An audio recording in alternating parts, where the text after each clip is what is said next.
A fall? You might get back up. A dizzy spell? You can sit down, catch your breath, and wait it out. But what if it's a stroke, the kind that strikes without warning, in the quiet hours of the night when there's no one around? What would you do if your body betrayed you and time was running out? Picture this. Walter, 72 years old, a retired Navy engineer, wakes up at 3:07 a.m. He tries to reach for his glasses, but only one side of his body responds. His speech is garbled. His mind is alert, but his body is failing. He realizes in that terrifying instant, this isn't indigestion or a bad dream. This is a stroke, and he is utterly alone. In that moment, Walter had a choice: panic or act. And what saved him wasn't luck or some fancy medical device. It was a strange, simple technique he remembered from a health talk years ago. Something most people have never even heard of, but something that could mean the difference between life and death. What you're about to hear might be the most important 2 minutes of your day. Maybe even your life. If you're over 60, live alone, or care about someone who does, this could be the knowledge that protects your independence, your speech, your future. No fear-mongering, no gimmicks, just real, proven tips that save lives. Let's begin. They say wisdom comes with age, but strokes do too. And unlike wisdom, a stroke doesn't knock. It barges in. It doesn't wait for a convenient moment. It finds you at your most vulnerable, half asleep, home alone, or resting quietly after lunch. And it often strikes in the early hours of the morning, when your body is relaxed, your blood pressure naturally dips, and help is least available. Here's something few people talk about. 1 in 4 seniors in America lives alone. That's millions of older adults like Walter, or maybe like you, who don't have someone nearby to notice when something's wrong. No one to say, your smile looks uneven, or why is your arm just hanging like that? Even more dangerous, the symptoms often come wearing a disguise. A little numbness, I must have pinched a nerve. Sudden fatigue, it's just old age. A dizzy spell, probably dehydration. But these aren't quirks of getting older. They're stroke symptoms and response signals your body is quietly screaming. And the earlier you act, the better your chances. Yet the sad truth is, most seniors don't act at all. In fact, many strokes and heart attacks happen during sleep. That means you could wake up already damaged. Without a plan, those first few minutes might slip away, along with your ability to speak or move. For women, the picture is even blurrier. Heart attack women's symptoms often show up as subtle back pain, nausea, or shortness of breath, not the dramatic chest-clutching scenes we see on TV, which means symptoms of heart attack in women get ignored. Too often. For too long. Worse still, silent strokes, the kind that don't cause dramatic collapse, can still impair memory, thinking, and mobility over time. It's like someone turning down the lights on your brain, one unnoticed bulb at a time. So why does this matter? Because living alone changes everything. It's not just about having someone to dial 911, it's about having someone to notice, someone to react, someone to care. And when that's missing, you become your own first responder. But here's the good news, and the reason you're still reading. If you know what to look for and what to do in those first few minutes, you can flip the odds in your favor. You can prepare, you can train your reflexes like a fire drill. And even if you never need to use it, the peace of mind alone is worth it. Coming up next, we'll uncover what most doctors don't have time to explain, the slow-burning fuse inside your blood vessels and how to cut it off before it explodes. But first, take a moment. Look around, because whether you live with someone or not, this knowledge might one day save their life or yours. Let's go deeper. The most dangerous part of a stroke starts long before it strikes. So what can you do in those critical first 3 minutes before help arrives? We can't stop a stroke from striking, but we can learn how to fight back, even if we're completely alone. And these 5 steps, they're not just theory. They're real strategies used by seniors around the world to stay alive, and in many cases to recover with fewer long-term consequences. They are practical, doable, and don't require a medical degree, just presence of mind. 1. Memorize FAST, the 4 letters that save lives. When a stroke hits, you don't need a doctor, you need a reflex. A simple checklist so embedded in your brain that you can use it in a fog of fear. You need to recognize the moment, even if it comes in a whisper. F. Face drooping. Is one side of the face sagging when trying to smile? Does one eye look off? A. Arm weakness. Can you raise both arms equally, or does one drift downward? S. Speech difficulty. Is speech slurred or strange? Can you say a simple sentence like, "Today is a good day"? T. Time to call 911. Immediately. No hesitation. No web searches. No second guessing. This fast method is used in hospitals and emergency training worldwide because it works. Every second a stroke is untreated, about 32,000 brain cells die. Time isn't just important, it's everything. And because many symptoms of heart attack overlap with stroke, especially confusion, fatigue, or numbness, even if you're unsure, you must act as if. It's always safer to be wrong and alive than right and gone. Write these letters where you'll see them, on your fridge, bathroom mirror, or next to your TV remote. Teach them to your spouse, grandkids, or caregiver. Because FAST doesn't just describe the symptoms, it describes your only chance. 2. The survival cough, CPR. When breath is all you have, what if your chest tightens, your vision fades, your hands go numb, and you're alone? You don't have time to panic. You need action.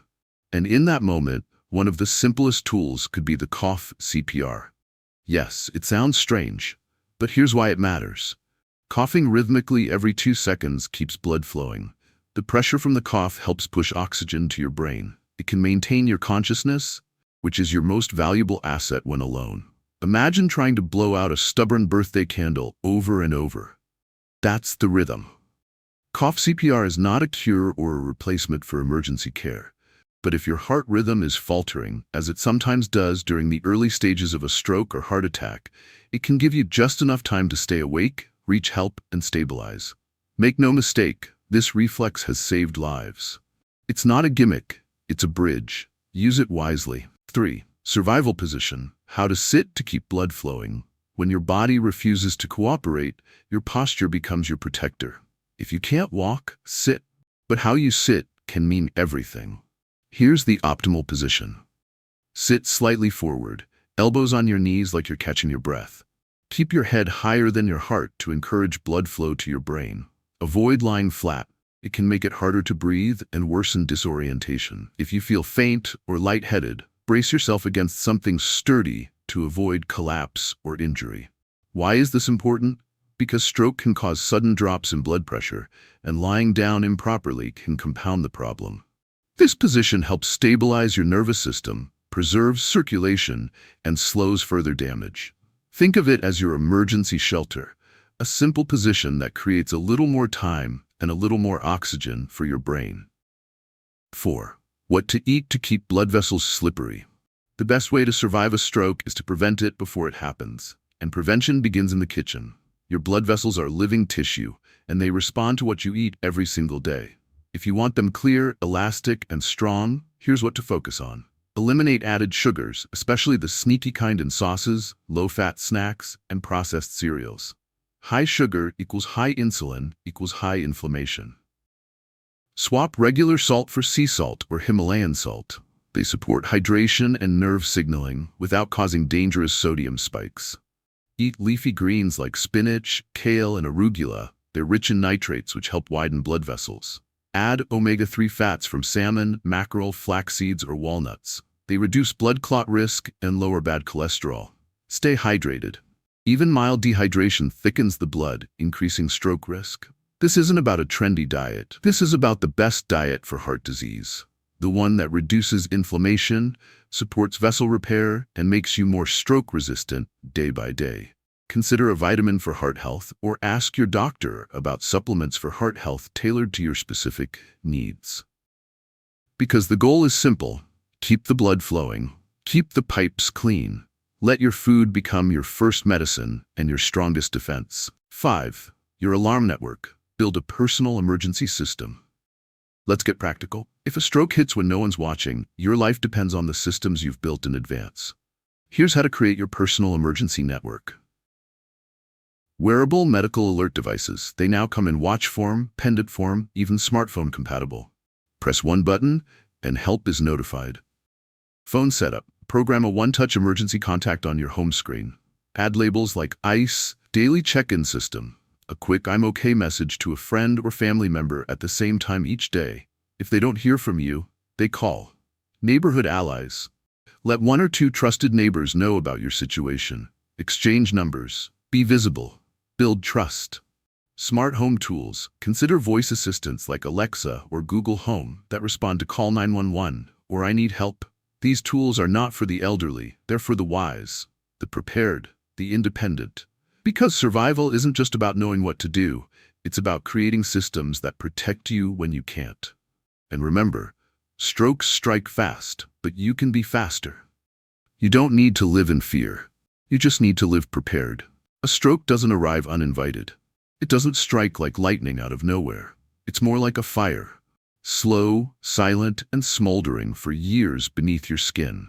And if no one tells you it's there, it just keeps burning. This fire lives not in your brain, but in your blood vessels. And here's the uncomfortable truth. Most strokes, and even heart attacks, don't begin in the emergency room. They begin years earlier with everyday habits, silent inflammation, and a gradual breakdown inside your arteries. Let's unpack what's really going on.